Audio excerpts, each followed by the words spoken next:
Video ini merupakan ya rahasia gue juga, gimana caranya gue bisa melihat investasi itu real atau enggak, dan investasi itu potensinya bagaimana dan resikonya seperti apa, dan ya kenapa gue bisa terhindar dari investasi-investasi yang abal-abal atau yang bodong. Nah, di sini gue akan coba sharing ke teman-teman semua. Buat kamu semua yang penasaran, simak video ini sampai full.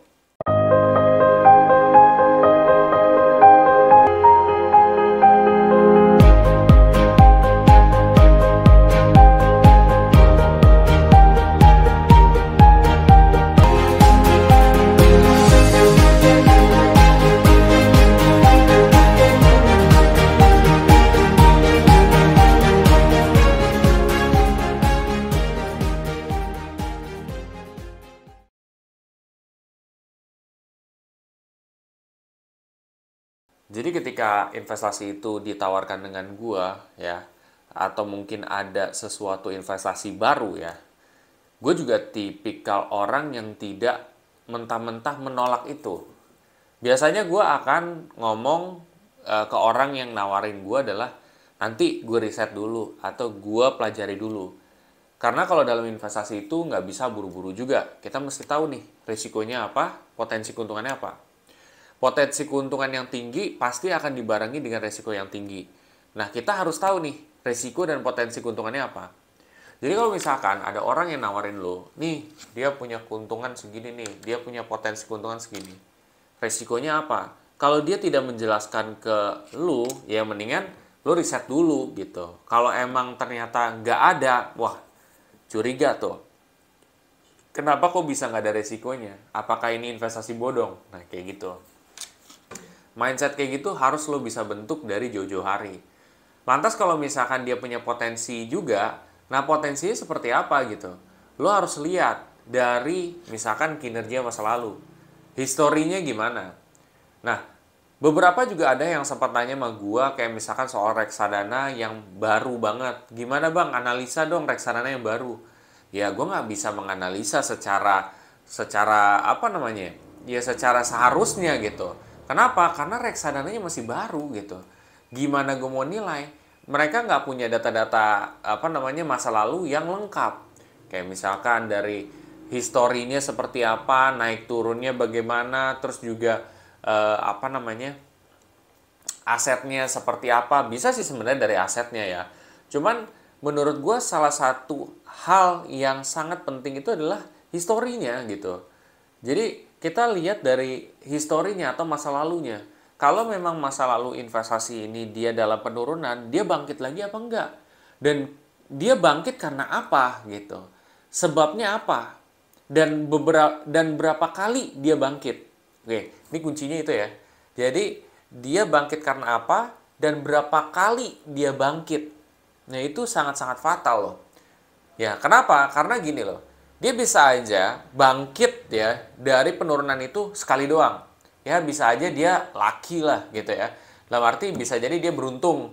Tapi kalau dia beberapa kali sudah bisa bangkit, berarti artinya ini bukan faktor hoki juga nih. Berarti ada faktor lain. Nah makanya kita harus cari tahu. Oleh karena itu kita melihat dari histori investasi tersebut itu penting gitu. Nah akan lebih baik kalau investasi itu yang memang sudah jelas ya historinya tuh kayak gimana, track recordnya seperti apa, jadi seperti itu. Jadi misalkan nih untuk saat ini cryptocurrency, oh cryptocurrency dia masa lalunya begini, oh kedepannya potensinya begini. Ini berlaku untuk semua investasi di kedepan hari yang bakal bermunculan ya, tentunya yang legit ya, yang legit dalam arti yang benar-benar bukan investasi bodong gitu ya. Itu lo harus lihat itu. Jadi lo lihat potensinya dari kinerja masa lalu. Misalkan Bitcoin, ya Bitcoin dulu banyak orang yang nggak percaya dan menurut gue itu hal yang wajar karena dia belum ada track record yang gimana-gimana. Sekarang sudah ada track record beberapa kali bahwa setiap dia penurunan dia bisa naik lagi, ya. Dan itu sudah dibuktikan ya dari tahun 2017 sampai 2018 ngedrop terus habis itu dia naik lagi. Terus kemarin sempat ngedrop dia naik lagi. Jadi itu bukan satu atau dua kali aja terjadi tapi itu sudah lebih dari sekali terjadi dan itu bisa bisa menjadi faktor penilaian gitu ya sama ketika lo ngelihat investasi lain seperti itu. Gimana nih, ya? Progresnya gimana? Historinya seperti apa? Nah, jadi kalian tuh bisa berpikirnya dari masa lalu tersebut. Apakah dia bisa bangkit? Resikonya seperti apa? Potensi keuntungannya kayak gimana? Nanti setelah lo sudah gabungkan semua, baru lo memberikan keputusan. Gue mau invest di sini atau enggak? Kalau gue invest di sini, siapkah gue dengan resiko tersebut? Itu yang mestinya lo tanamkan di dalam otak lo juga gitu ya. Karena nggak semuanya investasi itu memberikan keuntungan juga. Tapi alhamdulillah ya kemarin gue di saham kan untung 11%-an dan ya udah gue kasih tahu dan gue langsung take profit gitu ya. Nah, majority gue ya profit gitu. Tapi kan gue juga pernah melakukan kesalahan juga waktu awal-awal gue invest di saham dan gue terjebak saham gocap gitu. Tapi yang gue pelajari seperti itu sih guys. Jadi track record itu ngaruh. Ya, track record itu ngaruh. Terus seberapa dia bagus dalam menghandle penurunan, ya ketika dia turun dia balik lagi naik apa enggak gitu. Atau mungkin dia sekalinya dia naik dibanting turun habis. Jadi yang mana nih? Ya, jadi perhatikan itu dalam investasi. Ketika lo bisa memerhatikan itu, lo bisa memperkirakan ke depan tuh bakal terjadi apa. Dan mungkin lo meleset, tapi meleset lo itu nggak banyak gitu. Dan most likely seperti itu, paling sedikit-sedikit agak berbeda. Tapi akhirnya lu bisa dapat profit, tapi lu akhirnya bisa dapat keberhasilan juga. Nah itu sih maksud gue faktor di-sharingin.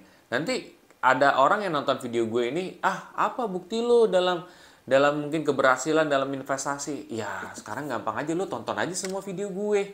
Nggak bisa kan kita menilai dari satu video doang. Nah, dari satu video ini nggak bisa. Lo coba cek aja video-video gue yang lain. Itu kan banyak. Track record gue jelas ke situ. Tapi gue kasih tahu juga bahwa dalam step menuju ke sana, itu tuh nggak semudah itu gitu ya. Ada faktor-faktor floating loss yang mesti lo lewatin. Dan kayak di saham kemarin yang untung gue 11%, emang lo pikir gue bener-bener profit terus? Enggak, Pak. Lo lihat di situ ada minus berapa persen, 2%, 4%, berapa. Itu kan terlihat di playlist dana pensiun gue. Itu kan kelihatan. Nah, tapi pada ujung-ujungnya seperti apa? Profit gitu. Nah, orang aja nggak sabar gitu. Jadi faktor yang mempengaruhi investasi itu adalah satu, kesabaran. Kedua, kecerdikan ya. Kecerdikan dalam arti lu harus evaluasi. Lu harus mengambil suatu tindakan yang dimana kalau emang benar-benar udah parah, ya udah mendingan gue keluar gitu ya. Tapi itu harus analisa dalam dulu, nggak bisa yang kayak lu tiba-tiba kaget langsung lu cut loss. Terus kalau misalkan itu ternyata, oh dia punya potensi nih di antara penurunan ini, ambil risiko yang gede. Ya udah setelah ambil risikonya ternyata hasilnya lu bisa lebih gede. Jadi semua itu didasarkan dengan perhitungan juga. Nah perhitungan itu muncul dari ya track recordnya dia gitu. Track recordnya dia, apakah dia terkenal apa enggak, bagaimana kejadian di masa lalunya gitu. Biasanya akan terulang lagi pola tersebut kalau dalam investasi. Cuman ya mungkin agak sedikit beda, itu wajar lah seperti itu. Jadi ada kata-kata yang paling bagus adalah history repeat itself. Dan itu memang sejauh ini terjadi. Nah, bagaimana menurut pendapat kalian? Apakah kalian setuju dengan pernyataan gue atau enggak? Bisa komen di kolom komen di bawah ini. Buat kamu semua yang setelah ini tertarik untuk belajar investasi lebih dalam, lu bisa cek aja di playlist investor pemula. Di situ udah dijelasin kayak dari reksadana, dari misalkan cryptocurrency, itu seperti apa sih ilmu dasarnya. Dan ketika kalian udah menguasai itu, kalian tinggal bisa mulai berinvestasi dan gali terus ilmunya. Nah, buat kalian yang setelah itu ingin mendaftar dan mendapatkan semacam cashback atau bonus dari awal investasi, ya kalian bisa pakai kode referral gue, ada di kolom deskripsi. Tergantung daripada kalian mau invest di apa nih, di saham, reksadana, kripto. Tapi ini cuma buat tambahan doang. Kalau kalian mau aja, kalau kalian nggak mau nggak masalah. It's up to you guys. Sampai jumpa di video selanjutnya. Terima kasih.